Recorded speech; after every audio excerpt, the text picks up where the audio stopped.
Well, with busy lives comes quicker meals, and that usually means less family time. So joining me now is Hy-Vee dietitian Ann Cundiff to talk about some benefits of actually sitting down with your family for dinner. What do we need to know?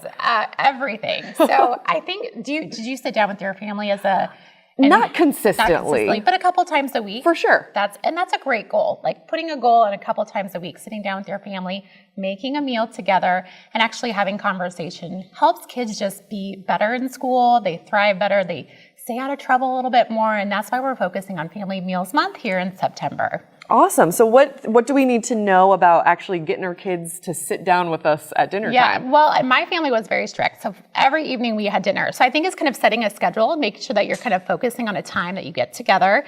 And then maybe having a meal planning session where you focus together on what kind of meals you're going to make. I think things like tacos, things that interest kids also help kind of make that work. And then also having everybody participate in planning the meal and making the meal. Yeah, does that get you more connected when you're actually when the children are helping you make the meal? Yes, absolutely. So what do we got here? Is this something that they would be able to help with? Oh, totally. So tacos, I think, are a great thing to put together as a family because everybody can have a role. So tell me the last time you shredded cheese. No, it's been a while. Right? I mean, because don't look too closely. But we buy so much convenience foods. Like, let's all get together and do some of these parts of the meal, cut the lettuce and actually shred the cheese and cut up the tomatoes and make the ground beef and making sure that everybody kind of has a role. And if you want to set it on that plate over there. And that's kind of the best way to get everybody involved and then having that conversation during cooking and then also putting it together. So our tacos are super easy. These are kind of like a double-decker tricked out taco. Yeah. And that cheese is just going to go right on our tortilla. We're going to put a nice tortilla shell on the inside and then we're going to bake them and then that's going to melt and make this nice little taco. Awesome. So it's a little tricked out taco instead of just a normal Taco Tuesday night. Yes. And we use a lean ground beef. And lean ground beef can be kind of dry because it doesn't have a lot of fat in it. So I added some salsa to give it some moisture and that also kind of pumps up the nutrients. And then some black beans to also give it some more moisture.